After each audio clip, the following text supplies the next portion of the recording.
and welcome to the Kongversation. I'm Hyle Russell. And I'm Mitchell Wolfe. Oh, it's my friend Mitchell. Mitchell's here. Mitchell, hi. Hi. Hey, Hyle. How have you been? I'm so happy to be here. Yeah? I really am. Are you really happy to be here? Because I don't think any of my co-hosts are ever really happy to be here. Well, you know what? I was thinking about it. I was thinking about this little podcast I used to do called The Kongversation from time to time. Uh-huh. And I was thinking, what's that kid Hyle still up to? Is he doing it? I check, and of course you're still pumping him out. I gotta get back in. I gotta get back in there. I says to myself, I says it. And now I'm here. Well, welcome. I'm glad. I missed you. I missed you too. I really did. Yeah. No, it's. I was just thinking. Well, you know who I haven't heard the sweet sundry vocals of for quite a while. Mitchell Wolfe.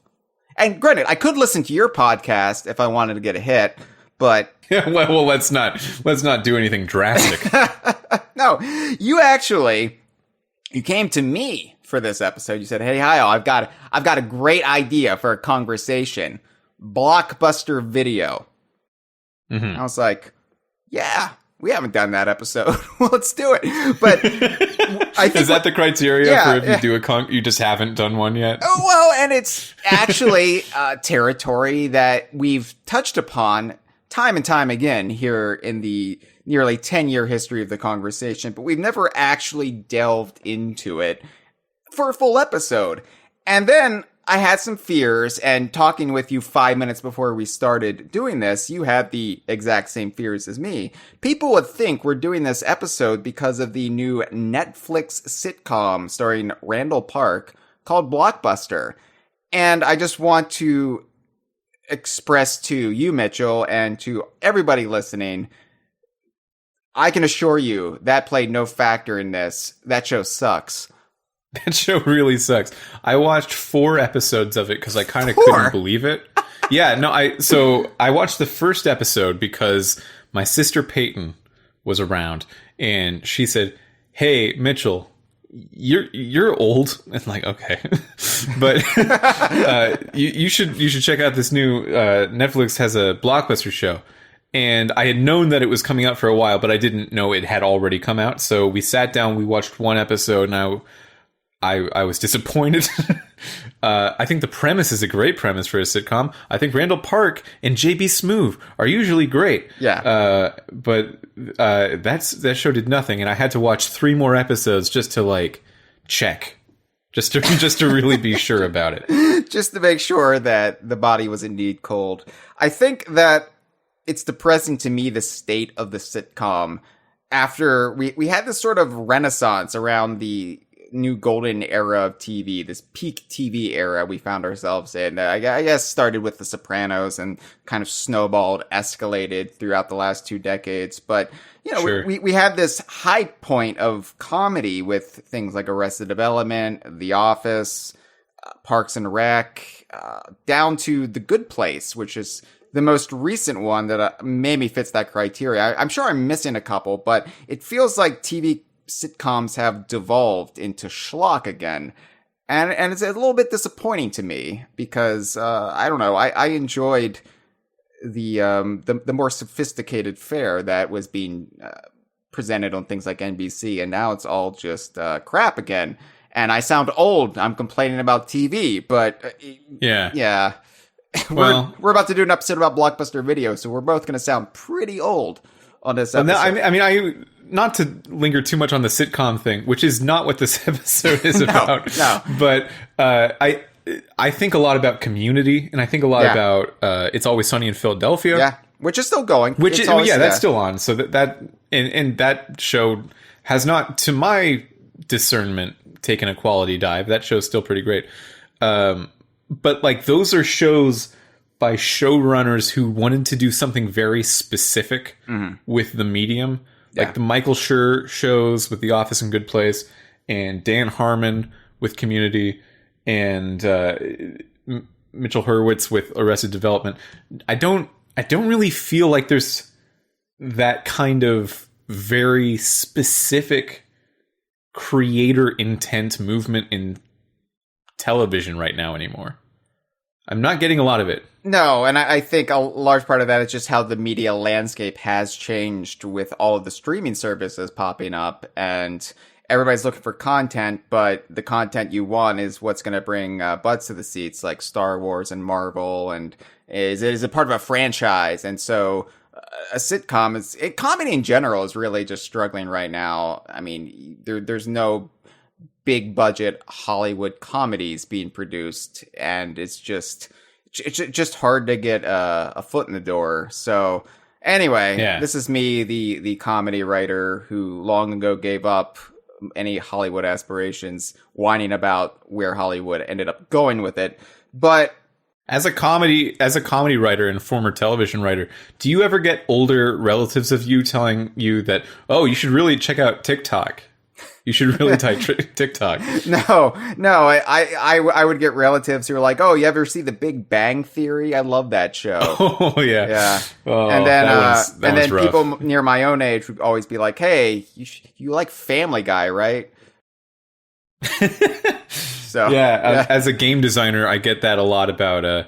Oh, dude, I just played Call of Duty. Like, okay, great, cool. Yeah, that's good for you, man. I have those conversations too when people know what I do now, and they're like, "Oh yeah, you play the new Call of Duty or you play the new Madden," and I'm like, I have nowhere to take this conversation. Like, have you played Sea of Thieves? Oh no, I don't have friends. All right, well, we're done. So anyway, yeah. Social interactions are awkward. They're tough. They can be hard. Yeah. So that's why we're both sitting here in our little hidey hole, talking about the era of Blockbuster video on this episode. Game rentals, specifically. We're not really talking about renting True Lies or Independence Day or Jurassic Park here. We're talking about going into a Blockbuster video or a similar rental store of the era and renting video games. How can you spin an entire podcast episode about that? Trust us. We'll figure it out. But first, I want to give 2 quick plugs. Plug the first. The DK Vine hotline is always open for your calls and comments. You can just dial 1-202-630-VINE. That is 8463. Night or day, 24 hours across the clock. You can call, leave your little thoughts for me and the rest of the Kongversation host. And, we might play them on the air. If it's related to the topic at hand, we definitely will play it on the air. In fact, we're going to take a call in just a moment. But Mitchell, before we get to that, I mentioned your podcast, and I was a little bit dismissive of it in a jocular manner. I really do want you to plug it, though. It's called Telling the Tale. That's okay. Jocks are always dismissing my podcast. But Telling the Tale is a Telltale podcast in which we go through, play, and cover in a review sort of way every week, every episode of every Telltale game that was released while that company was active from 2004 to 2018. We are currently in the middle of covering Tales from the Borderlands, which is something that I personally did not think I would be into and have been pretty into. And I think I'm doing it with Dustin Jackson, also a sometimes host of the Kongversation. So you might have heard of him, listener. And he's also liking Tales from the Borderlands in a similarly kind of surprising way. So, you could check us out. I won't tell you to do so, but you could. I assume it's available on all major podcast networks. Anywhere you're listening to the Kongversation, you can also listen to Telling the Tale. And if you like Kongversation co-host and you want to hear them talk about something that isn't related to this nonsense, sounds like a good deal to me. It's free. It's as free as deals get.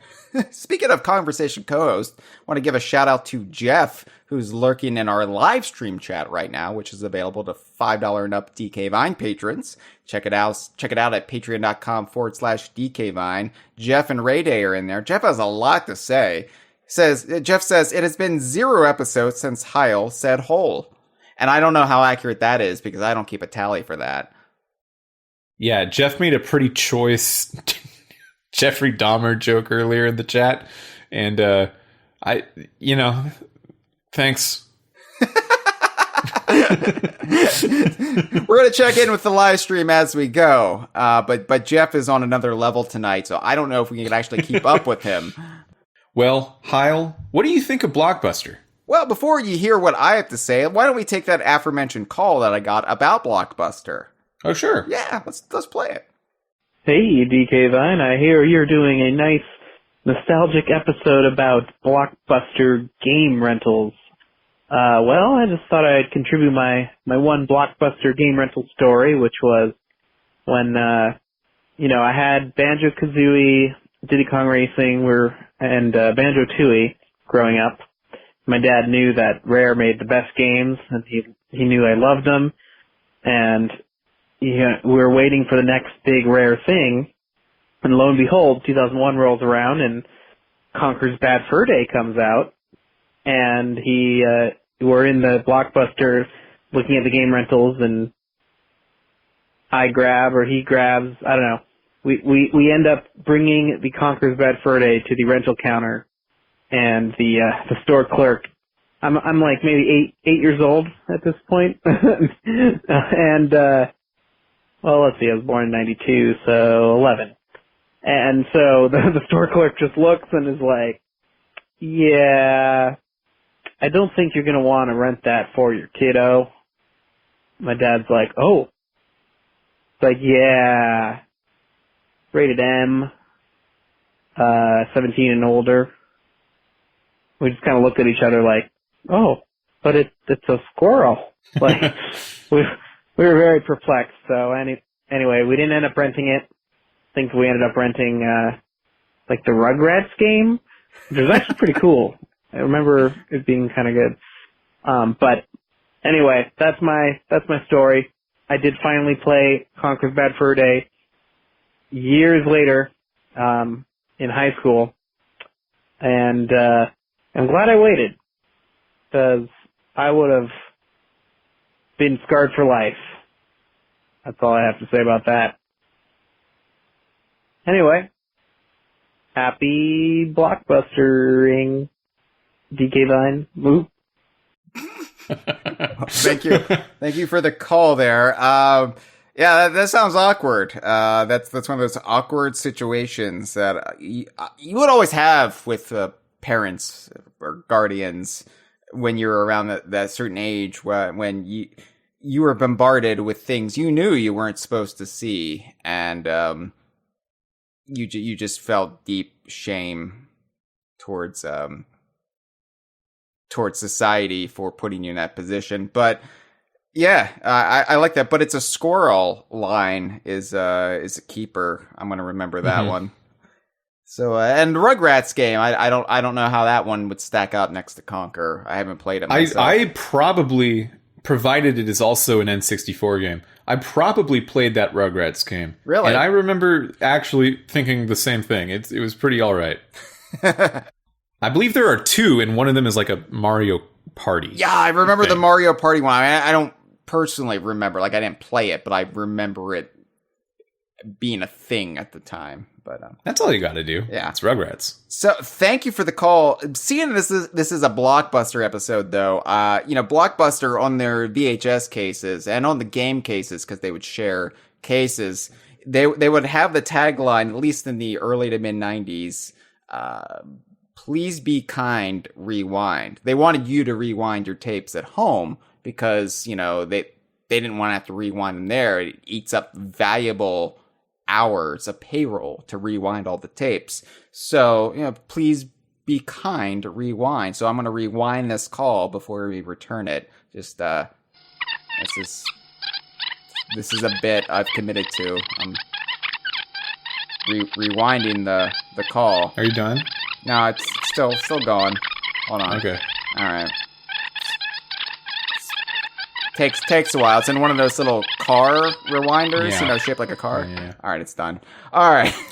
Shaped like a car? Yeah, you didn't see those? You could order them through Sky Mall. They were shaped like sports cars or like I'm not sure I had one of those. Like Mini Coopers or something. You would put the VHS tape in the little car slot, press it down, and rewind it. Now, granted, most VCRs of the era could also rewind. So why this was a separate thing was completely beyond me. But yeah, I had friends who had them. Do you think it was faster? No. Okay. Certainly less convenient because you had to take it out of your VCR and then put it in this car-shaped rewinder. And all it did was rewind a tape. And it's just taking up valuable shelf space in your home. Yeah. Yeah. You know, there were a lot of little rituals and little gizmos built completely around the presumed permanence of the VHS tape. Yeah. It's kind of why we're doing this episode. A bit of it is nostalgia, but it's also just an entire aspect of culture that we don't have anymore. Now, hold on. And I've got there were people. I've got Cameron and Jeff both backing me up on the car rewinder thing. They both had them. I believe it. I'm not unbelieving of it. I just didn't have one. Yeah, I don't know what to think of when I think of car rewinder. If you can Google it right now, Mitchell. You could probably find one when on they eBay. needed a car rewinder is Ferris Bueller. Hey, yeah, that's true. Because of that scene in the movie, you could rewind the car. You could also rent Ferris Bueller at Blockbuster, so it all ties together. This is the cleanest episode we've done so far. No, but you pitched this episode to me, and I thought this is actually relevant, even if we don't really get into the weeds of the Donkey Kong universe or Rare as we often do. This still broadly relates because of how instrumental Blockbuster Video or similar outlets at the time were to the culture of video gaming. If you were a child of the 1990s or early to mid 2000s, this was a huge centerpiece of everything in our lives when it related to gaming. So yeah, it was a huge deal, and it was a huge deal that really wasn't replaced by anything. Yeah, for games, for movies, it was. For movies, the advent of streaming services and on-demand video, just that kind of made sense. I'm still nostalgic for the movie part of Blockbuster, but the game part really didn't have any kind of replacement because it was so cheap to try basically every major release of the year at Blockbuster that when you talk to people who grew up during the Super Nintendo era about Super Nintendo games, I think younger people would be surprised that they played most of them. They played most of the big ones people would know. You absolutely will not have played most of the major Switch releases. And that's true. Because they all cost $60 and you're not getting around it. And yeah, and while there are equivalencies available, for if you're an Xbox or a PlayStation gamer, you might be able to try out a game on Game Pass or whatever, but there's not really that for Nintendo, is there? Well, yeah, and then even with Game Pass, that's true now, but Game Pass started in 2018. That's like a full decade between Game Pass and like the end of video rental shops. Yeah. So there's a large period of time in which there wasn't an especially affordable way to play most games. Used games were like the closest thing, but GameStop had become such a different beast than it once was that used games was now that's kind of a different tainted idea as well. Right. And you just weren't getting cheap games. So you weren't playing nearly as much as you were. No. Back in the day. And as much as, I'm occasionally feeling the guilt for not ever playing anything, beyond DK Vine's purview, it is hard. It's harder to do it now on the cheap, unless you're just all about games, just games, and you don't really have any other financial commitments. But, that's not really the case for most people. And I don't know what kids do these days, the kids today, because this episode is all from the perspective of a child, because this is what we did as kids. We went to the video rental places and we tried out games. So I don't know what the little 6-year-olds are doing now. I don't want to know, But, I feel for them a little bit, because how are they going to try the wide assortment of games that we got to try, unless, they have a huge network of friends who all have different games and they play them that way. But I don't know. Do kids even have friends anymore? I don't know how things work. No, they have serfs. But I'm a big fan of this YouTuber named Tim Rogers who reviews games. And in his review, I believe, of Pac-Man, he told a story about how during the NES era, his mom would pick him and his brother up from school, and his mom would always have rented something from the local rental shop for NES for them. And it was always such a crapshoot of whether it was a good game or not, because she didn't really have that much of a basis for knowing what was up with games. And the rental shop was before she got to the school to pick them up. So she was just going in on her own saying, I don't know, maybe this. And he was talking about, like, if he didn't have that experience where every Friday there would be some weird NES game that he had to pretend to like for a weekend, he would probably be, at least in terms of which games he's played and what he knows about games, he would be a less cultured individual. Whether that's good or bad, who's to say? I don't know. Yeah. But it does shape a person. It does give you more insight into what's going on at the time. And and I think this is a pretty universal feeling. I mean, granted, how we interacted with these chains, with these outlets, varied from person to person. Not every experience is universal, but Blockbuster itself, we're using it as kind of shorthand, but I think by and large, it's how most people would have rented games, because Blockbuster was an American corporation, but they did have outlets worldwide throughout several dozen countries. And if you didn't have a country with Blockbuster, you probably had an equivalent chain or a local rental shop that much of this episode would feel applicable to.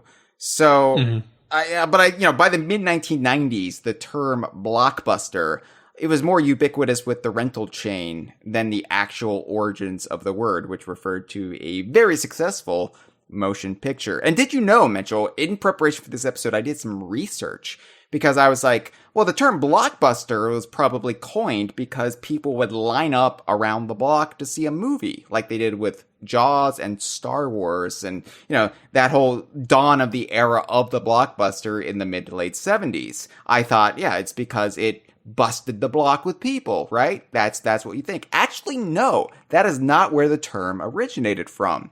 It actually originated from a World War II era aerial bomb that would flatten an entire block of buildings. And it was then somehow applied to the movies of that era, circa 1943, 1944. They would, announce a movie as, this is the equivalent to a blockbuster. It will flatten your world.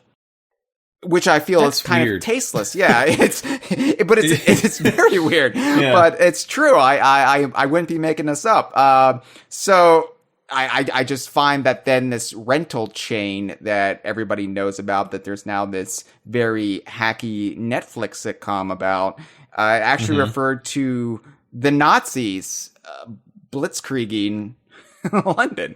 I don't know. It's weird to me. Yeah, we also use the word megaton a lot of the time to refer to a big announcement or a big release of a video game or something.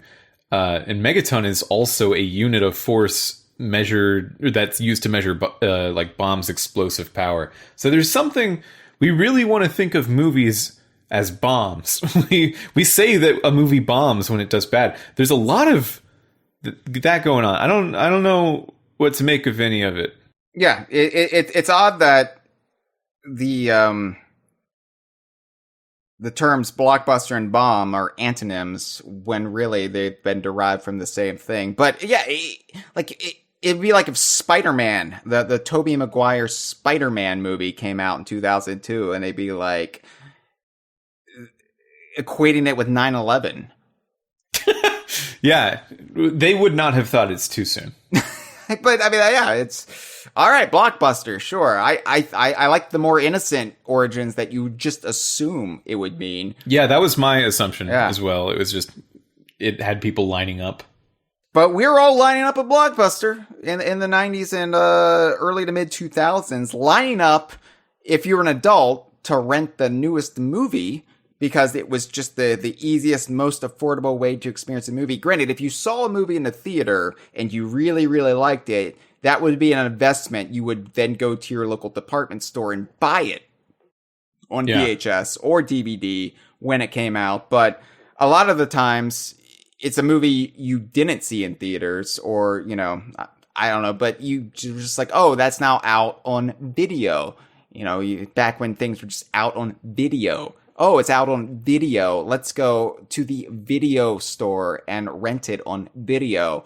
And so your parents would rent it for the weekend. And then you would be off in the corner in the video game section looking at what NES or SNES or Genesis titles or N64 and so on that you might want to partake in that weekend. And it was such a universal part of the childhood experience of gaming of that era that it's wild to me that Nintendo actually tried to prevent Blockbuster from selling or from renting their games. There was a 1989 court case, Nintendo of America Incorporated versus Blockbuster LLC. And it was actually Nintendo suing Blockbuster over Blockbuster reproducing their manuals. And so I was like, wait, what? That's what it was over? I thought Nintendo didn't want Blockbuster to rent their games at all. And it was just over something as innocuous as Blockbuster photocopying Nintendo manuals and including it with game cases.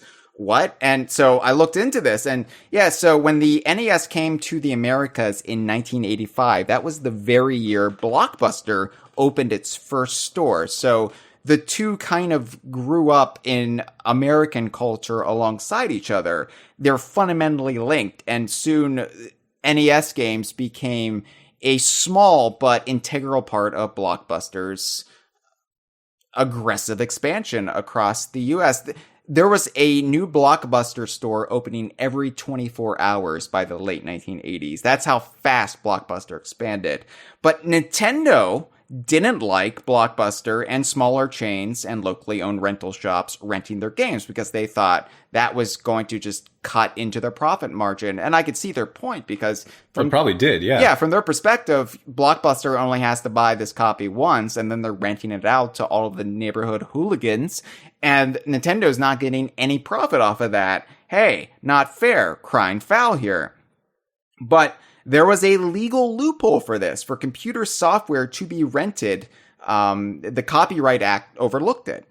And it was all above board at the time. Now, the Software Publishers Association opted to lobby Congress to end the rental of all computer software, which would have included video games. However, the lobbyist for chains like Blockbuster, the Video Software Dealers Association, they threatened retaliation because video games were essential to their lifeblood.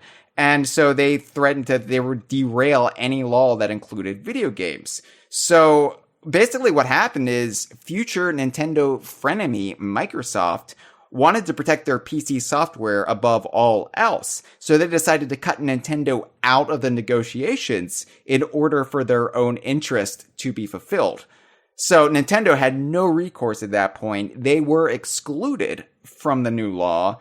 And so they sued Blockbuster in 1989 for this piddly little reason because they were reproducing their manuals. It was ultimately settled very quickly where Blockbuster decided they would just buy extra legitimate manuals to put in the game cases if they eventually lost the originals.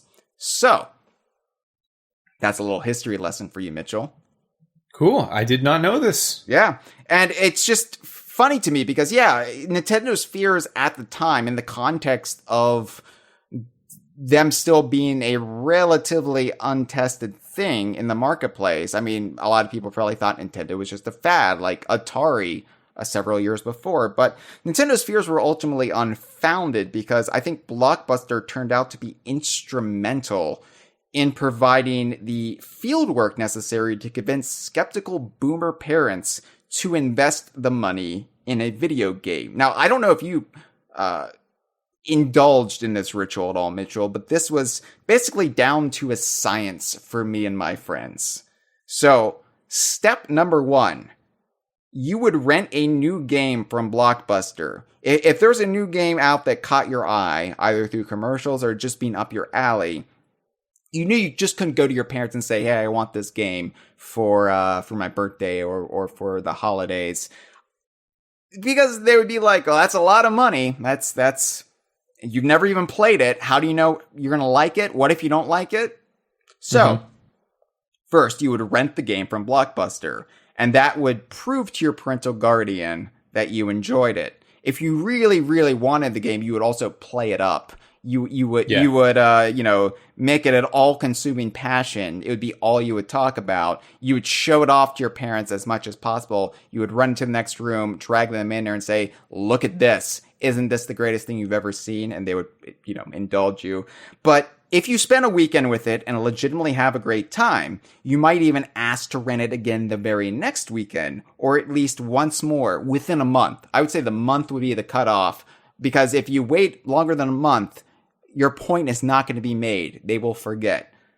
You had to get this in within a few weeks. I mean, my parents would not remember if, just by name, like, did you rent this before? It's lost to time. There's no way. Yeah. When it comes to video games, they absolutely had no tolerance for proper nouns. They would not learn them. Yeah, like I said, my parents were boomers, and while it's odd how they would get excited over video games, like when the old wood paneled Atari came out, they got it, they played it as much as I did. When they were introduced to the NES, my mom ran out the next day to buy one. But it would just be this passing thing for them. They would lose interest eventually. But you went through this, and it was just this way of basically being a proof of concept that you would enjoy this financial investment. So then when your birthday or a major holiday would be creeping up, or maybe you would even inquire about doing extra work around the house to earn money for it, to really sell how badly you wanted this game, there would be no skepticism. There would be no argument. They would know it wouldn't be a waste of money. It would be a done deal. All you had to do was get to the appropriate event and the game would be yours. And that was all thanks to Blockbuster or the equivalent rental outlet. Yeah, I definitely did a version of this stunt time and time again.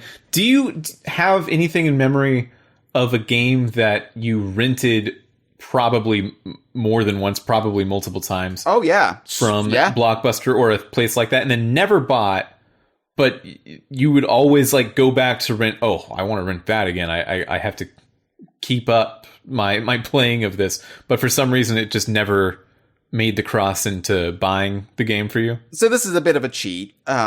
Street Fighter 2 was a game I rented probably more than a half a dozen times. And I say it's a cheat because eventually what I got was Street Fighter 2 Turbo Edition.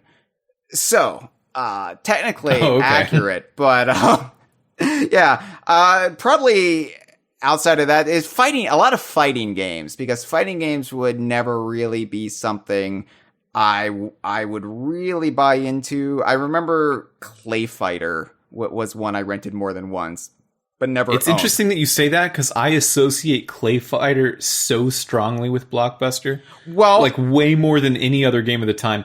And I never even rented it, not once. That's probably that's probably because the N64 Clay Fighter, which I believe was Clay Fighter, was it 63 1/3 or something like that? Mm-hmm. They had a Blockbuster exclusive edition of that game that you could not buy; you could only rent. I think it had exclusive fighters in it. I don't know if that's the one with Earthworm Jim in it, but that may be why you have such high associations of Clay Fighter with Blockbuster. That makes sense. There's one sort of powerful Blockbuster memory. Most of my video rental dealings are in a store called the Video Superstore, or perhaps Super Video Store, or even maybe Super Video Rental Shop. Something, I believe Super was involved, but the name has been lost to the annals of my memory. But occasionally we would go down to the actual Blockbuster for, I don't know what reason, but we just would sometimes. And they had more games than my local one, the Super one, but they both had games. And I would see this giant poster they had for Jack Frost, the scary snowman movie. Mm-hmm. And also Clay Fighter, which had a scary snowman in it. Right. By the way, right now, the Democrats have won the Senate. Oh. Well, that happened right now. that trends well for Bad Mr. Frosty, the scary snowman from Clay Fighter, who is a registered Democrat. Wow. Yeah. Good for him. It all comes together. So for a little while, I did associate Blockbuster with just like, oh yeah, that's where the scary snowmen are. That's like their thing. Yeah. My video rental shop doesn't have this nonsense. Well, yeah. They're less seasonally themed. I really quick, I want to give a plug to my childhood competition at Blockbuster, because Blockbuster is where I usually went every Friday evening, and maybe in the summer, like in the middle of the week, because whatever, it's summer.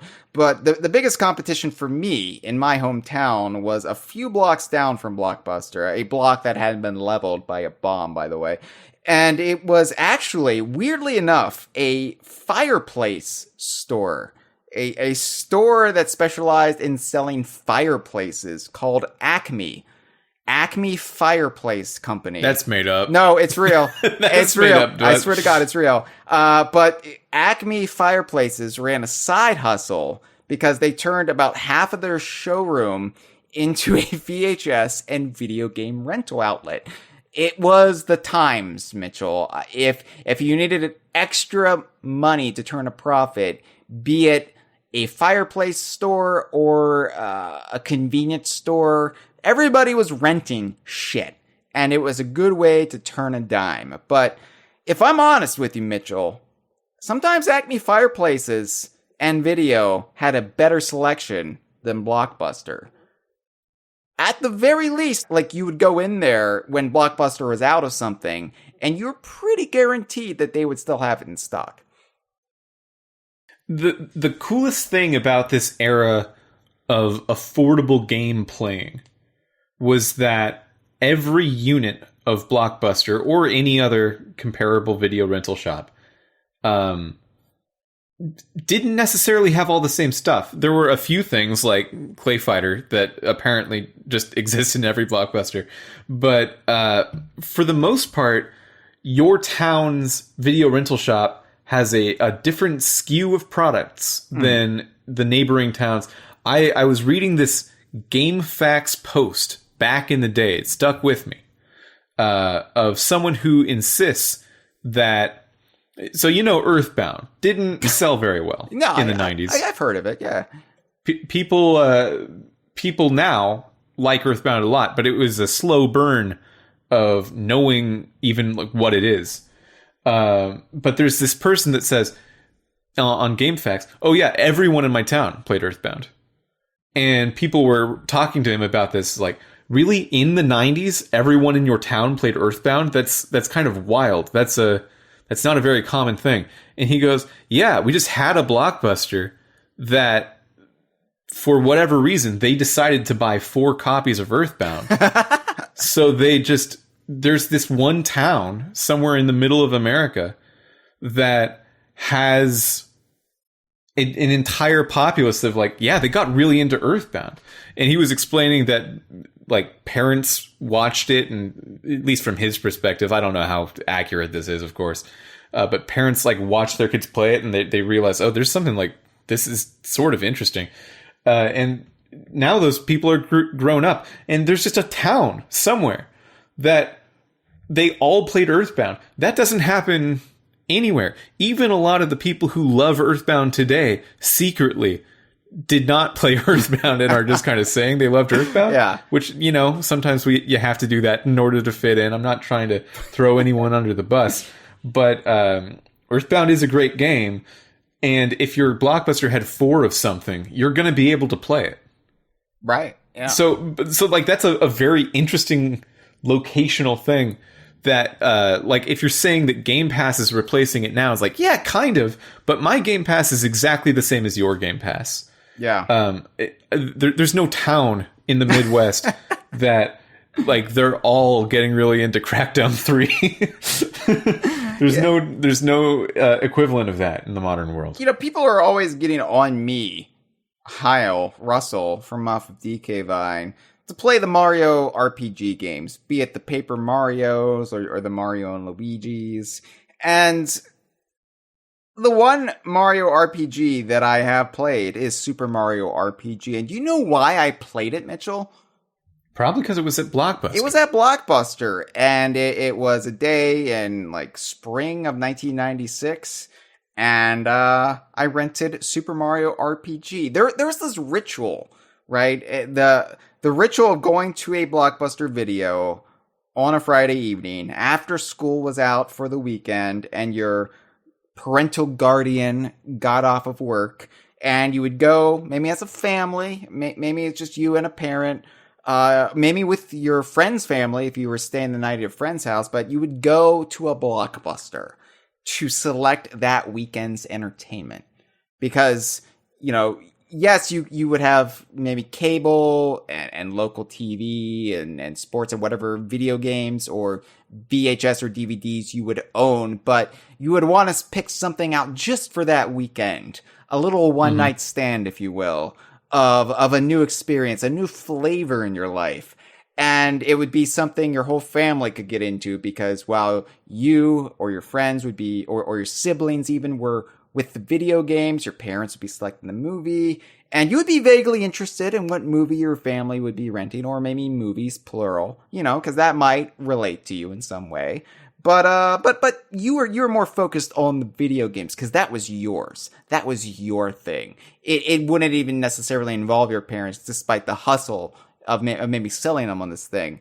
And I distinctly remember the thrill. And this is something that Game Pass can't replicate, because going into a physical location with the walls lined with these cases and looking behind the case to see if they had copies in stock, and getting that white Blockbuster case in your hand with the game rattling around on the inside of it, and it would just be this nice chonky feeling in your hand. And the smell, Mitchell, the smell of Blockbuster. Do you remember what Blockbuster smelled like? Yeah, the air was sticky, which I don't know how that works, but it was. And it had a very particular smell. A lot of... Well, okay, so there's two kinds of Blockbuster smells, I would argue. Okay. And I know that at this point, a very small percentage of the chat has the ability to smell, so this might be entirely Oh, Jeff, I'm lost. sorry. Jeff, I'm so sorry. This isn't meant to single you out. Look, we're going to try to describe... Well, no, because I was just going to compare it to other smells, so that won't do Jeff any good. Well, one of the types of Blockbusters smells is the linoleum tile Blockbuster. Okay. Which is cleaning product. Yes. And sticky. Yes. So I'm glad you brought this up first, so I'm not the crazy like one. Like a melted Jolly Rancher, but also it's clean. Okay, so I would describe it as, the smell of a doctor's office. Oh, yeah. Mm-hmm. Yeah. Okay, so Blockbuster to me, because it was a mix of cleaning product and a very uniform product that they're selling, but a lot of plastic. It was always this weird hybrid of sterile medical environment, maybe a public school, meets toy store. Right? Yeah. So there'd be this sense of sterility, this sense of almost like stifling blandness meets the thrill of adventure, of excitement. It would be two contrasting smells going into both nostrils simultaneously. And I've never experienced anything outside of Blockbuster like that. Well, the second type of Blockbuster is the carpeted Blockbuster. Yes. And that has a similarly strange but uniquely different smell where it's just like dust incarnate. Dust has taken a new form in the Blockbuster with carpets. It's becoming more aggressive, and it's becoming a bit more all-encompassing. Still a little sticky, Yeah. I'd say. But also maybe like it's burning a little bit, and it's not. It's just carpet. Mm-hmm. It's just carpet with a sterile, non-smelly product. You don't get the DVDs and smell them and then think, anything. DVDs don't tend to smell like much. No. But for some reason, if you put a bunch of them in a herd, they start acting differently. It's funny because I don't think I've ever been in a Blockbuster in the DVD era. Like, I stopped setting foot in Blockbuster probably around 98 or so. Oh, and wow, so maybe okay. they were starting to have DVDs then. But by the time I had a DVD player and I was buying DVDs, it got to the point where I had enough disposable income that I would just buy what I wanted. And I didn't have a Blockbuster membership because that was my parents. So when I was starting to drive around myself, I wouldn't go to Blockbuster. So it just never synced up with me that I associate Blockbuster with DVDs. I definitely was going to video rental shops throughout the shift from tape to DVD. And from my perspective, it was just very natural. It didn't seem like a modality shift at all. It's like, oh yeah, we probably have access to a VHS and eventually a DVD player at the same time. We can just get whatever. But I imagine that for a lot of people, because tape was the dominant force for like 30 years. Having to switch over was probably a huge shock. It was. I don't think people who are younger, who weren't around for the VHS era, can really reconcile how all-encompassing and the permanence that it felt like it would have. Once Betamax was I don't remember Betamax, right? Like I'm too young for Betamax. I know of Betamax, but I wasn't around for Betamax, knowing Betamax was a thing. Videos were just VHS tapes to me. That was just the format. There was nothing else. I vaguely knew of Laserdisc, which I associated as something weird that maybe scientists would use in a laboratory. Like I didn't really know what Laserdisc was. And, occasionally I would see a Laserdisc and I'd be like, who the hell has a Laserdisc player? Nobody. Why is this here? Get rid of it. And throw it out. Ew. Yeah, so when DVDs first started creeping up in the late 90s, I remember thinking, is this really going to catch on? And it did. It surprisingly did. I think what really pushed it over the edge were special features and having all of this extra stuff you could put on a DVD. It just made it so much more enticing than VHS. And it for a while there, it felt like DVDs would be around forever too. And then the churn cycle for DVDs was not nearly as long as VHS. It was just more of a decade or so, and then we were already looking for the next format. And by that point, streaming was taking over. So Blu-ray never became as ubiquitous as DVD. But yeah, smells. Yeah, I'm done talking about smells. We don't need to anymore. No, but it was this whole weekend kickoff thing that I sort of get nostalgic for. When you were saying we should do an episode about Blockbuster, this is what I thought of, Mitchell, because I hadn't really considered how much I kind of missed this going in to a place like this and selecting my choice for the weekend for the next 2 days. And then, come Monday morning, my mom would drive it back to the drop box en route to work and return it. And then it would be out of your life, all but the memories, at least until the next weekend when maybe you would rent it again. Well, you know what I think is really special about the experience of going to a Blockbuster, and this one aspect actually was captured adequately well enough in the Netflix sitcom, was the recommendation process. Oh, really? Yeah, because streamers today, you have algorithms that'll say, well, you liked watching this movie or playing this game. You might also like this other thing that is always a really bad thing, but I can see how you got there algorithm. Right? Oh, you liked playing Mario Odyssey? Do you want to play Ty the Tasmanian Tiger? Well, no. But I see how you got there. They are materially similar experiences enough that I can see what you're doing, but you are still an artificially unintelligent algorithm that is getting some of this stuff wrong. I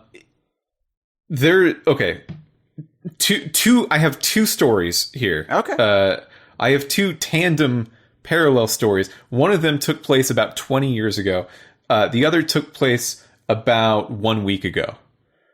The recent one. I went into a GameStop recently. I needed to look through their used games for some Telltale discs. You see, when Telltale went under, a lot of their games became delisted on digital storefronts. But if you can get the physical disc, then those will never just stop existing outright. Yeah. So occasionally GameStops will have some good pulls depending on your location. That again, it's another locational thing. So I went in and I saw Minecraft Story Mode Season 1 for PS4 on the shelf, and I said, you know what? Good enough. I'll get it. And I brought it to the counter, and before I got to the counter, I could overhear that there was a main clerk tutoring a new clerk, a new GameStop employee. Yeah. And the more senior of them was saying some shit about, okay, so what you got to do is when they get to the counter, you got to hit them with a really good recommendation so that they could potentially buy more things.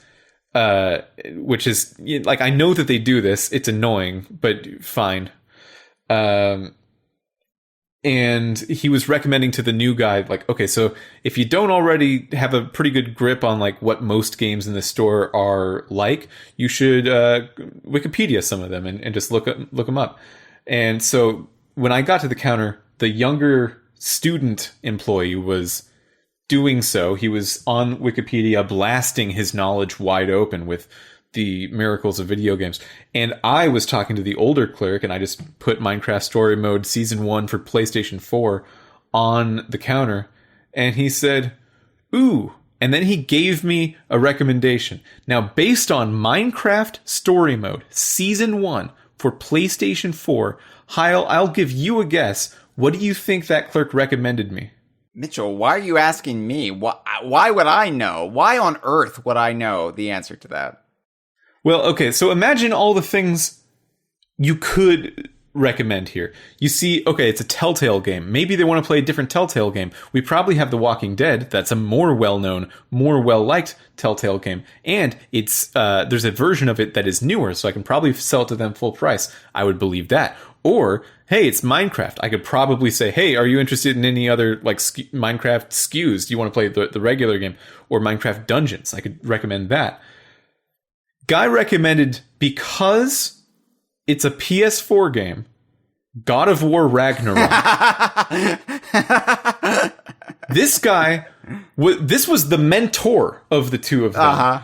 He struck out. I mean, I won't say he struck out because I am actually pretty interested in playing that game.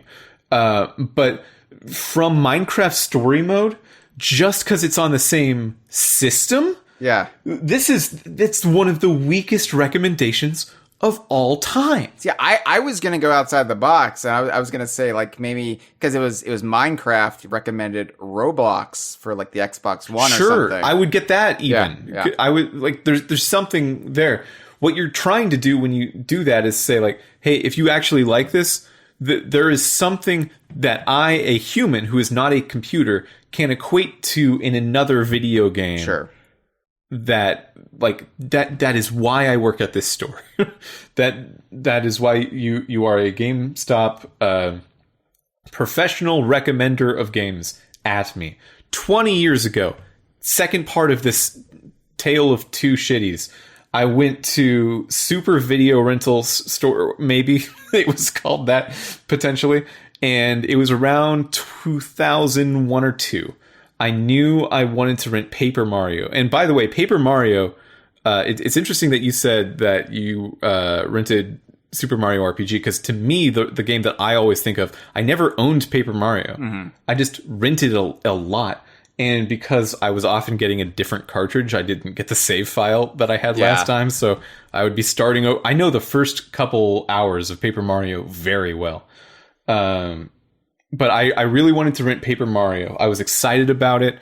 It from my perspective was a game unlike anything I had played. So I walk in there and I see it on the shelf, which is good. Sometimes they don't have it, but I grab it, and I'm very young at this point. I'm like 7, 9 ish. I'm in elementary school. And there's a guy whose name I couldn't possibly know at this point, but based on his appearance, which I do remember, it was probably Scott. He just looks like a Scott? Employee. Or did he smell like a this Scott? This guy looked like a Scott. Okay. And he was in his probably mid-20s. To me, as a kid, seemed much older, but now I'm thinking like probably early 20s. Yeah. And he had all the appearance of a radical 90s burnout. Mm-hmm. And he goes, dude, you're renting Paper Mario? And I go, yeah, I'm really excited about it. And he goes, if you like Paper Mario, you know what game you should play? Dragon Warrior 4 for the NES. Now, wow. Now, this is a very different situation than God of War Ragnarok as it being Minecraft story mode, because at the time I was thinking I can't even connect these. That's a different system. I don't know what Dragon Warrior is. I would, later find out that it's Dragon Quest and it's an RPG, and Paper Mario is an RPG. So that's not like crazy. But I did not take his advice. I did not rent Dragon Warrior 4. I have now, in my current age, played Dragon Quest 4. And he was absolutely on the money. He's 100% right. If you like Paper Mario, you'll probably get a kick out of Dragon Quest 4. Sure. And it's that weird burnout calculus that can only be done by people named Scott that is completely absent in the age of the streaming service. My sister, who I brought up earlier, who called me old and said I would like the Blockbuster show because of that, I was trying to insist to her what Netflix really needs is a guy like Scott who will give you bad recommendations and just make you watch things. Because the algorithm is both too good and not good enough to really speak to the human emotion. Like someone who does not take into account that you're renting a Nintendo 64 game and then recommends an NES game. That it's that person who's going to get it something really heartful, really soulful in the video game recommendation process.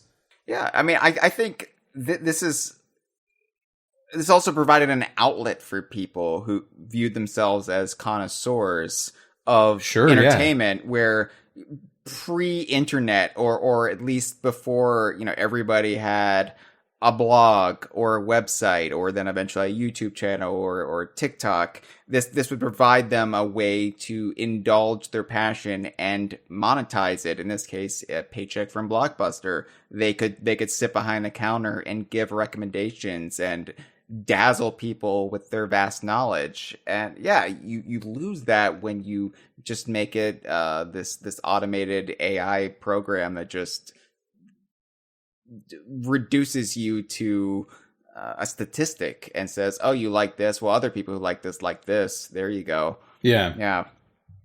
It's a good point. Yeah. There's a Wired video that came out a little while ago with Malcolm Gladwell answering like Twitter questions, and someone asked him like, "Hey, who goes to the library in 2022?" And he gave a pretty, I think, standard-ish scholarly defense of the public library. And I, a person watching that who admittedly does not go to the public library, was watching that video and going, "Yeah, I get it. I mean, sure." And then he brought up something really interesting, which is that like, if you're interested in doing research only on the internet, you are mostly going to get things from like after the year 2000, which is kind of hard to get around. But B, you're doing directed search, which means that you need to know what you don't know in order to find something out on the internet. And if you go to a library, you can do a lot of good serendipitous search. And learn what you don't know that you don't know. Because there's just information in front of you. It's just around you. You can look around and see, hey, did you know there was this game, Dragon Warrior 4?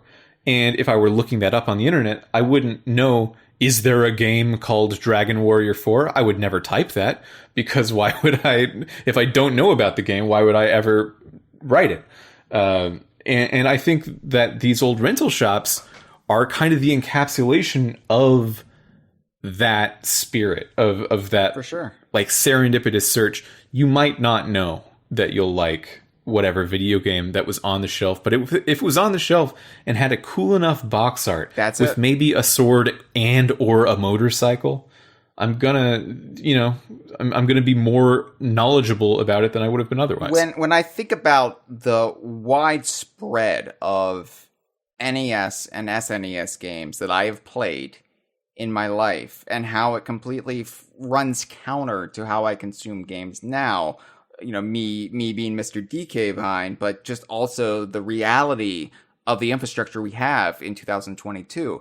You just mentioned cool box art, and right before you said it, I was thinking it was all about the cool box art. Sometimes you'd go in with your family, and I remember we rented Bubble Bobble for the NES, and we just rented that on the strength of the box art. Well, that looks fun and quirky, and we didn't really like it, but you know what? We played it, and I'm glad I played it.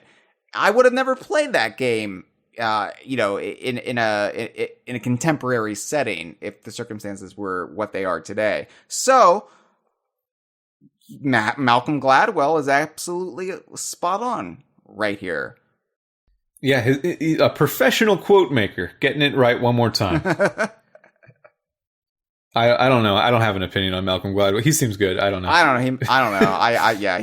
He might be. I didn't read his stuff. He might be a piece of shit. I don't know. We might want to steer clear of definitive statements on Malcolm Gladwell. I think he's good. Okay. I think I haven't heard anything bad about Malcolm Gladwell. I think I would have. I think he has stupid hair, last I remember. That might not be his fault. That could be genetic. No, I think he styles it stupidly. You think so? I'm pretty sure. Okay. You heard it here first. That's the definitive take on Malcolm Gladwell from DK Vine, by the way. But yeah, I mean, looking back, even relating to my Donkey Kong obsession and how ultimately ruinous it was being a well-played journeyman of video games, I still owe all of that to Blockbuster because, hey, it's where I first got to play Donkey Kong Country. I look back, and obviously the commercials for Donkey Kong Country caught my eye when I first saw them early November 94. And it was right up my alley because I, of course, had played Donkey Kong Classics. I owned Donkey Kong Classics for the Nintendo Entertainment System, and I played the truncated version of Donkey Kong on it, and Donkey Kong Jr., and I liked gorillas. I liked primates. That was my thing. My favorite animals. So to have a game where I could play as Donkey Kong, where Donkey Kong was the hero, it was all about Donkey Kong. and you're romping through natural environments. And oh my God, it looked incredible. This is for the Super Nintendo.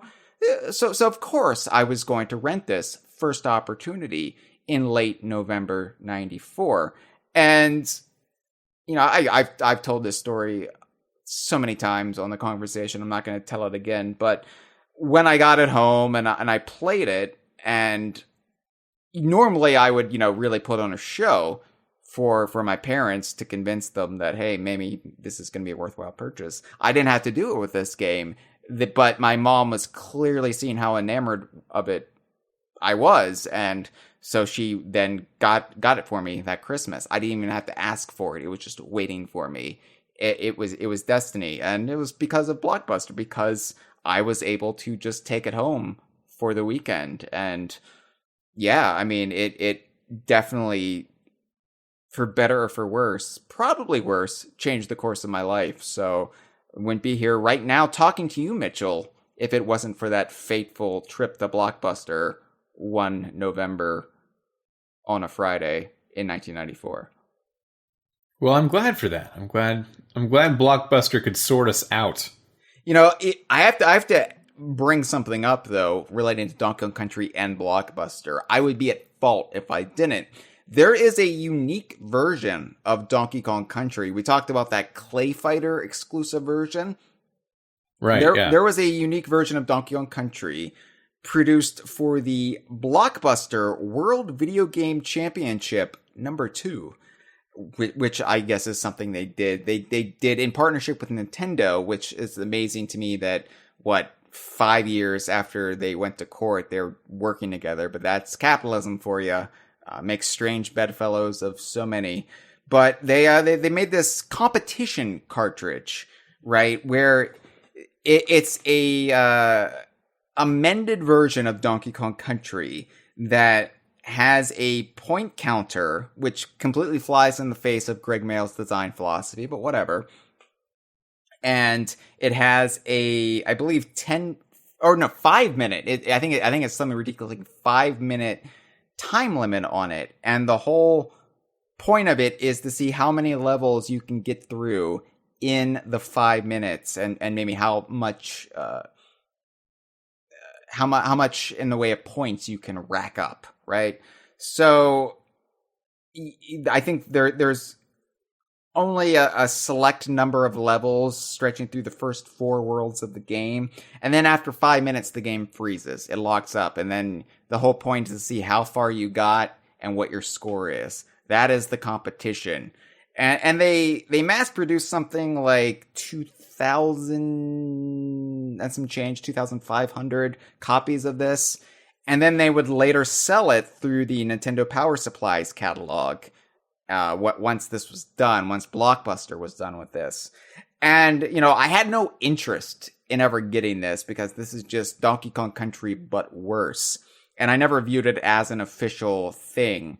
But I have to admit, looking back now, I'm kind of kicking myself that I never sought it out in the early days of eBay, when you could probably pick this up for relatively cheap.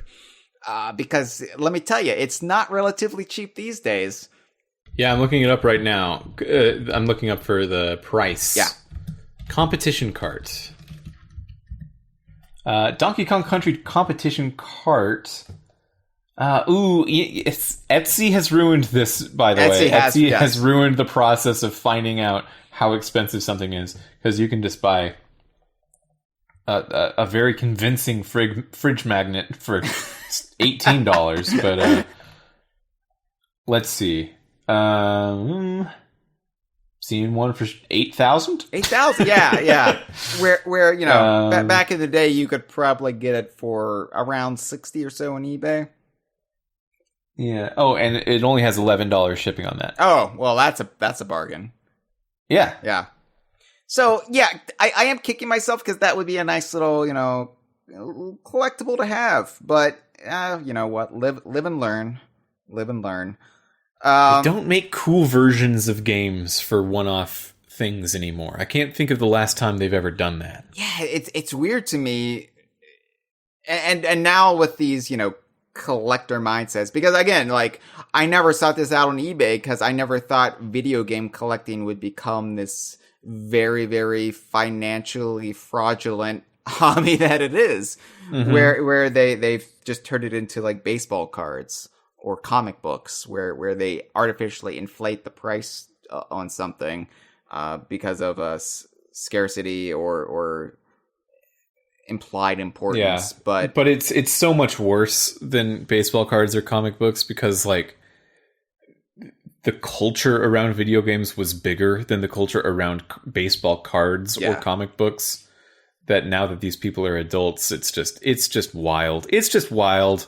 People are going too hard in every aspect of it, because Pokemon cards are related to Pokemon. Now Pokemon cards are impossible to buy. Only a few years ago, only like 5 or 6 years ago, a holographic Charizard, one of the most sought after cards, would be like a couple $100 online, and I would see that and I'd think, wow, that's a whole lot of money for one Pokemon card. And now it's multiple hundreds of thousands of dollars depending on the condition. Things are capitalism's hard. Yeah. I'm just tired, Kyle. I can't say I'm a fan of it. I'm tired too. I really am. But oh well. Things were simpler back then when we had Blockbuster. Yeah, you make sure to buy your Star Wars games full price though. That's my only 2 cents. Oh, okay, yeah. Yeah.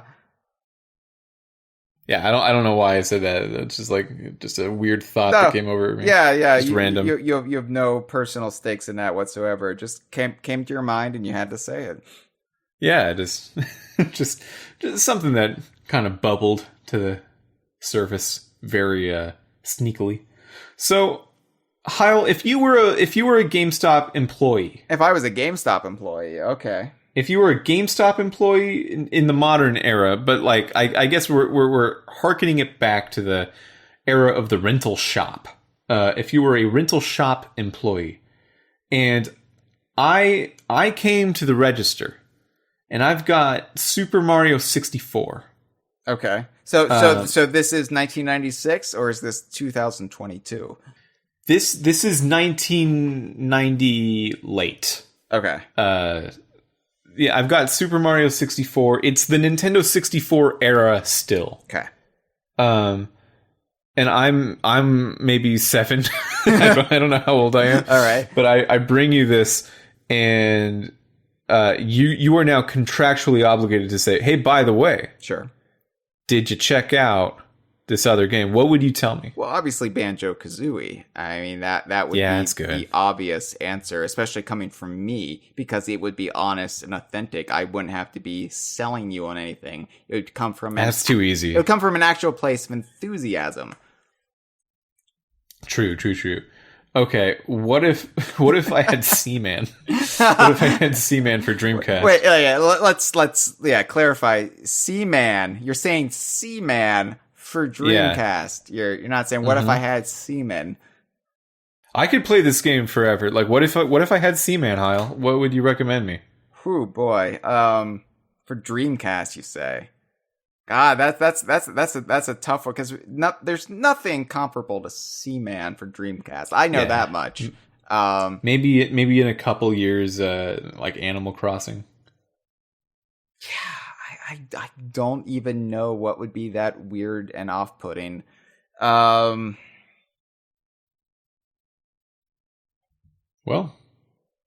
yeah, I don't know.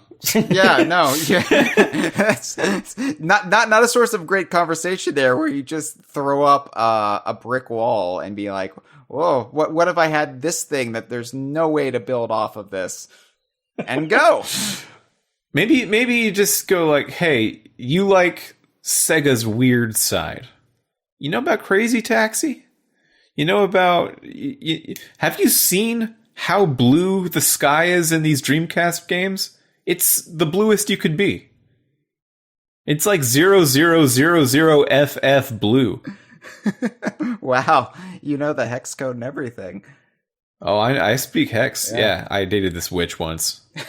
Jesus. All right. Well, Mitchell, let's put ourselves back into the minds of the consumer roaming these rental shops. What were Sure. some other fond memories you have from this era? Because fond memories or upsetting rental choices that you're like, oh, that didn't turn out how I wanted it to be. Because you would get this. It wouldn't be all wine and roses. You would be taking a gamble every time you strided up to the counter with your selection for the week. Because I rented, as I just mentioned when Cameron and I talked about Star Fox Adventures and its 20th anniversary, I rented the original Star Fox for the Super Nintendo. I was so ready for this game. I was on board. This was going to be like my franchise. I decided this was about a year before Donkey Kong Country, a year and a half before Donkey Kong Country. And I was like, this is it. This is going to be the video game franchise I grow old with. Because I thought it looked incredible. It was like nothing I'd ever seen before. I was ready. I took it home and I didn't enjoy it whatsoever. Yeah. I mean, I would later fall in love with Star Fox 64, right? But the original Star Fox just didn't sync up with me. Yeah, it's tricky because that time period was not necessarily known for horribly accessible games. You would get a lot of things that it's not even a matter of quality. It would be just a matter of if you bang your head against this for an hour or two, you'll start to understand how the controls work, how the systems work, and then you're in. But with such a seemingly fleeting experience as a Blockbuster game rental, you're not necessarily going to do that. If you give it an hour and a half and you're not in there, it's kind of you can say no. You don't have to do that with a game you buy, but you can do that with a game that you have a much lower financial attachment to. I remember, I think Star Fox 64 actually. Really? It's interesting that was the example. I rented that and I was probably just too young to get it. Like get what is happening on the screen when I'm losing damage or losing health. And I feel like the things I'm attacking aren't dying. What's even going on? Why did Falco just die? He's not even me. Wow, that's a very self-centered view of the world there, Mitchell. Well, it was I think probably the first video game I played where there was an ancillary assistant character that could themselves take damage and die. Like, you're asking me to think about multiple characters now, and this is before Pikmin asked me to do it with 100 at once, and I'm struggling with just being Fox, and then there's a bird somewhere that I need to think about. Like that was one of those things where people were saying all the time at the time, oh, dude, Star Fox 64, that's the cool kids game. Like, because everyone would agree pretty much at that time. Ocarina of Time was what was going on. That was like the new wave of video game design. And then like 1 year before that, Final Fantasy VII was very, very popular. And around the same time as Ocarina of Time, of course, in terms of pop culture, you got Pokemon, right? But then, just as there are now, during that time, those things seemed kind of mainstream and poppy. And Star Fox was also, but Star Fox was like, oh, dude, but you can be a cool guy if you play Star Fox. You can be, it's a little bit cooler than just playing Zelda like Mr. Miyamoto wants you to. Stick it to the man. Play some Star Fox that he also wants you to play. Yeah, right. Yeah. And I wasn't cool enough. I felt uncool for my inability to digest Star Fox 64. You know, sometimes you would be handed a game that you didn't enjoy or you weren't good at, but the luck of the draw with renting a game from Blockbuster is, you know, they wouldn't delete the save data when people would return the game. So occasionally, if a game had, you know, battery back saving and, you know, had multiple save files, you could pick a save file and see pretty far in the game. Even if you were terrible at it, you could maybe, you know, jump ahead, get a preview of the scary times to come without doing all of the work for it. And that would always be a fun thing to see the progress made by the people who had the game before you. And granted, like usually it wouldn't be that impressive. I would get a game and I'd be like, wow, the person who had this game before me was terrible at this, even worse than me. It was always a crapshoot. You could get a version of an RPG with a save right at the end, or you could get a completely blank slate, and it seemed equally likely every time. Yeah, I just like renting games. It was a good time. Yeah, that's all I'm thinking about right now. I just liked it. I also rented an N64 from Blockbuster before I owned the N64, because you could rent consoles from there. That's a baller move. I never did that. That seemed, for some reason, that almost seemed more price prohibitive than the idea of saving up for a console. I think like there's a culture about, ooh, you rented the whole machine? Wow. Yeah, I think from what I remember, you would have to put a down payment and you would get that money back if you returned it, in one piece or whatever. But I rented an N64 from Blockbuster for the weekend, and just as kind of like doing that proof of concept thing, even though at that point, it was well established that I would enjoy a Nintendo 64, but this was more of I think a way for my parents to placate me the interim between the N64 coming out and me saving up enough money for an N64. It would kind of break the fever just long enough to get us by, because I wasn't going to get one that holiday season, nor did I want one quite yet, because it wasn't like there was a Donkey Kong game out for it yet, but Donkey Kong had been announced for Mario Kart 64, so I needed to get one by February of 97. So yeah, we rented it in late 96, and I remember I think I rented Super Mario 64 and Cruisin' USA. I remember renting Cruisin' USA. Yeah, that one was a disappointment, but I remember my dad was excited about Cruisin' USA. Because, it was about cars. It wasn't about goofy What a goofy perfect shit. Rentable game, Cruisin' USA. Yeah. But my distinctive memory was trying to hook up the Nintendo 64 for the first time to our television and not getting it right. My dad was having trouble figuring it out. And eventually he turned the TV on, he changed the setting on it, and a car commercial came on. And he thought that was Cruisin' USA. He was like, I distinctly remember he said, "Oh, is this it? Did we get it?" And I was like, "Dad, this is a car commercial." And he was like, "Well, we don't know." As if. That's so good. It was an open book. It was a mystery. Well, let's just wait this out. Let's see. Your dad was kind of right. You didn't know. Well, I was pretty certain, considering I knew what Cruisin' USA looked like, and I knew, as impressive as the N64 was to me in 96, I also knew that it wasn't quite up to the standards of a Lexus commercial or whatever this was. So I was proven right. It was not Cruisin' USA. We did get it. It's interesting that you rented Mario with this, and the answer to is this car commercial Cruisin' USA isn't just, I don't know, try Mario. You're not going to find a commercial that looks like Mario. Yeah, I think Cruisin' USA was the safer bet for getting my dad to stick around and watch this new video game console. I wanted an audience, Mitchell. I always need an audience, whether it's talking about Donkey Kong or playing video games or sex. Yeah. Been there. Yeah. So trust me, I have.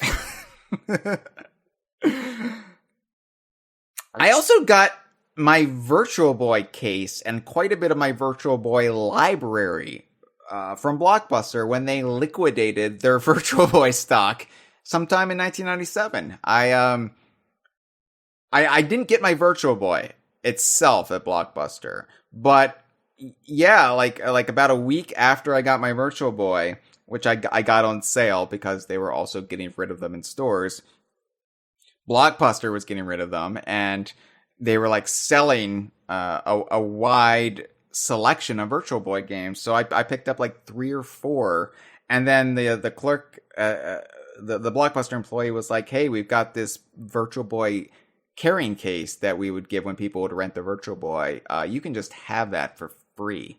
Whoa! Yeah, cool guy Blockbuster. Yeah, I still have my Virtual Boy case. It's a hard plastic case that says Virtual Boy on the side, and you open it up, and it's like professional camera equipment would be carried in, or maybe an assassin's rifle. It's pretty impressive, and yeah, so I still have that. I've got it right to my side here. Actually, I've got my Rareware plush pillow just laying against it because I'm a slob at the moment. But anyway, yeah, Blockbuster provided me my my Virtual Boy house that it still lives in to this day. What a nice thing for Jimmy Blockbuster to do. Yeah. That's cool. Yeah, Scott was feeling very generous that day. I mean, they didn't have any use for it, and they couldn't really sell it, and they were just going to throw them out, so why not give it to a child? That's the one thing I miss about being a child, Mitchell, is people doing nice things for me. Well, that's what I miss about real-life places. Right, yeah. Because in a regular store, the idea that sometimes, every once in a while, don't count on it, but you could get more than you bargained for, literally, and just leave with some extra cool stuff because you had a moment, you had an experience. And if you're in that town in the Midwest that GameFAQs guy was maybe lying about, but potentially telling the truth about, maybe you left with Earthbound and you didn't even know that was something that could happen. And so much of the streaming system that we have in place now is great. It's so good that I can just download entire massive games from the comfort of my own home office / entertainment center / bedroom / bathroom. I need to move. But I can stay there and just download a brand new huge game for pennies on the dollar, depending on how much I play it and how much I'm paying per month. That's great. I'm not trying to say it's worse than it used to be. But the curation, Hyle, the curation isn't there. The idea that something that again, I think the Blockbuster Netflix show accidentally did pretty good, maybe, was the focus on like one of the episodes. They have this shelf where, like, a local townie's a local townie who's known for movie reviews. All his stuff is his like good reviews of the month or whatever are on this shelf. So this person recommended this movie, you should check it out. Blockbuster had that with games as well, where just, again, someone whose name is definitely probably Scott would say, "Oh, this is Scott's shelf." Scott really liked NHL 1994. Okay, Scott, that's cool. I don't know. I'm not gonna rent it, but I really like that kind of personal touch to being proposed a recommendation, because if you're in the Blockbuster looking at games, you're probably going to leave with a game. It was never a matter of making you rent more games. That kind of recommendation is actually from the heart, from the employees who maybe just needed something to do with their time, but were putting together some recommendations mostly just because you might actually like them. And everything in the PlayStation Store or the Xbox Store or the Nintendo eShop, I understand why it is this way. It's not necessarily in and of itself that bad of a thing, but anytime you're seeing something featured, you know it's an advertisement, right? For money, and you know that it's actually taking shelf space away from other things rather than just being promoted individually. And you don't get the sense that it was a choice made by one individual who had a preference, and had a preference because they kind of live and breathe this stuff. You get the sense that it was a marketing decision, and marketing makes these games exist. Marketing is the reason that video games have continued into the 21st century. I'm not going to slag off marketing. I think it's a lazy thing to do, to just say that advertising is bad across the board and then still like the things that the advertisements are for. That's not fun. That's not cool. It doesn't really take into account how these things are made. But the idea that sometimes there was a shelf where one guy would really try hard to say, like, it's not just like a normal sports game. NHL 94 is a specific kind of hockey that you're not going to get anywhere else. It's more like an action game if you think about it.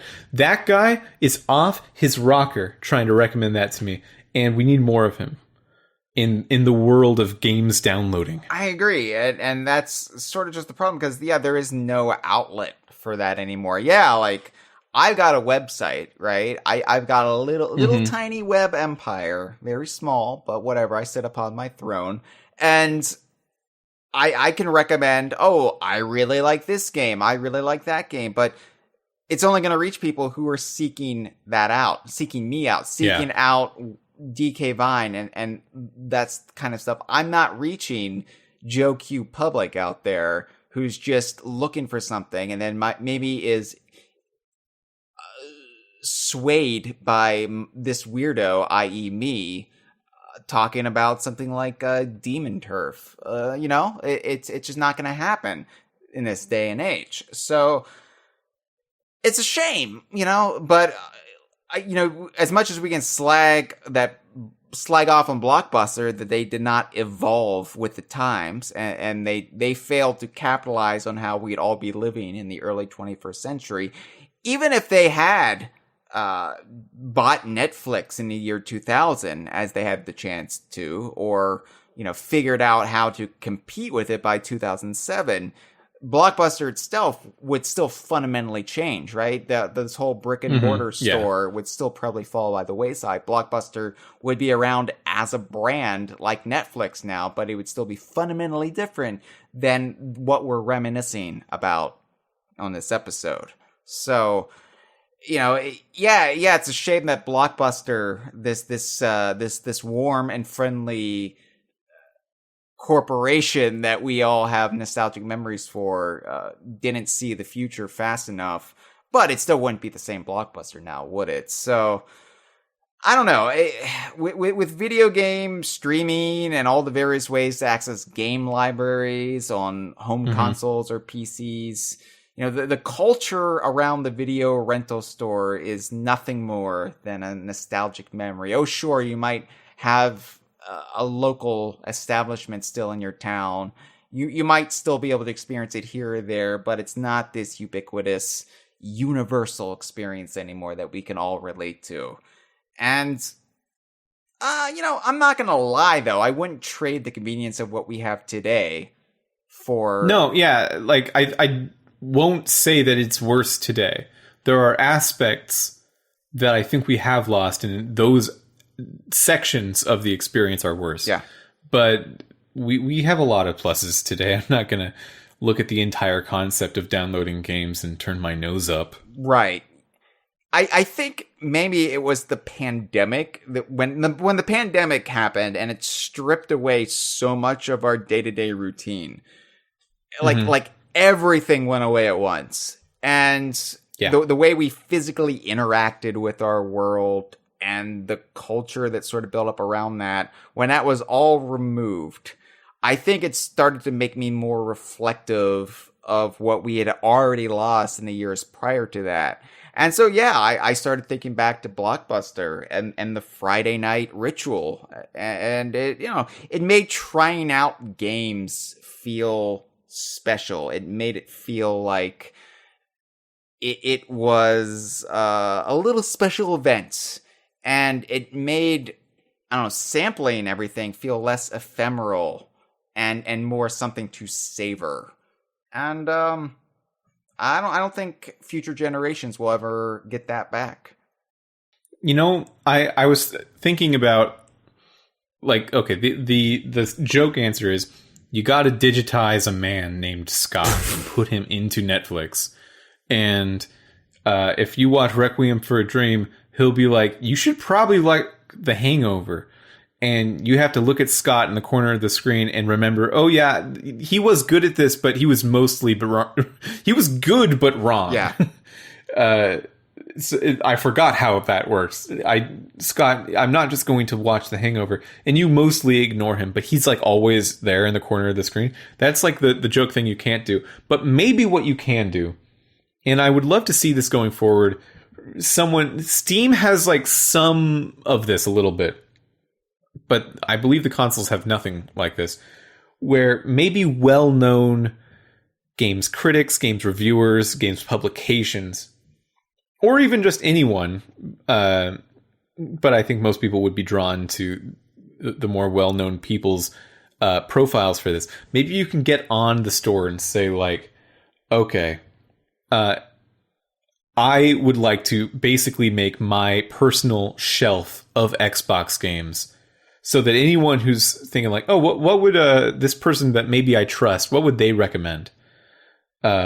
And you put up 3 new picks every month, and you just cycle through and you say, I think you should probably play Curse of the Golden Idol. And you'd be, I don't know what that is. But the reviewer can write a little blurb and make a little profile page, maybe choose a fun image to put in the background of it.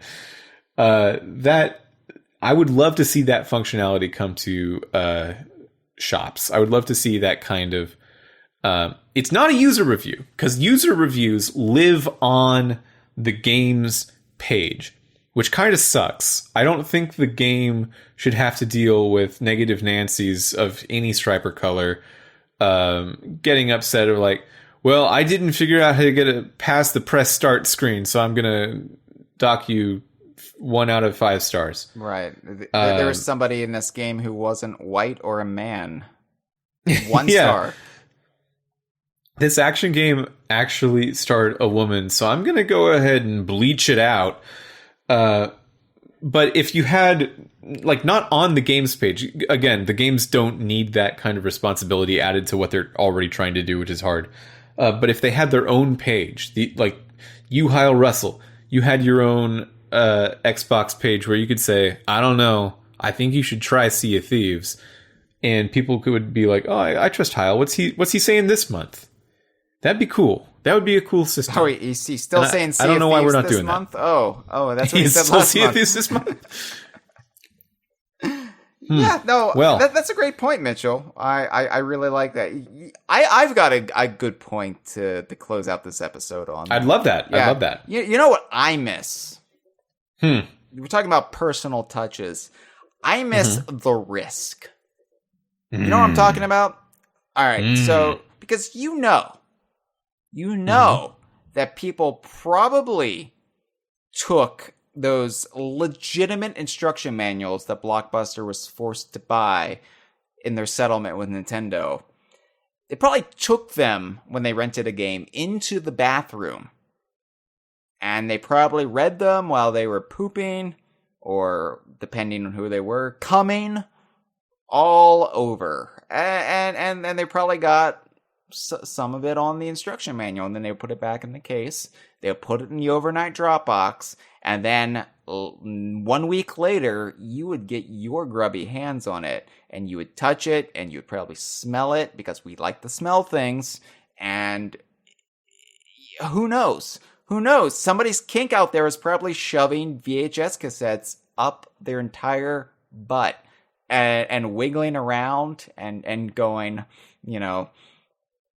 about their day with the latest Hollywood hit on home video inside the rectum, and then they would take it out and they put it back in the case, and they would smug, so satisfied knowing how much they got off to it. And I miss that danger. This has been a File 2 production. Que rico.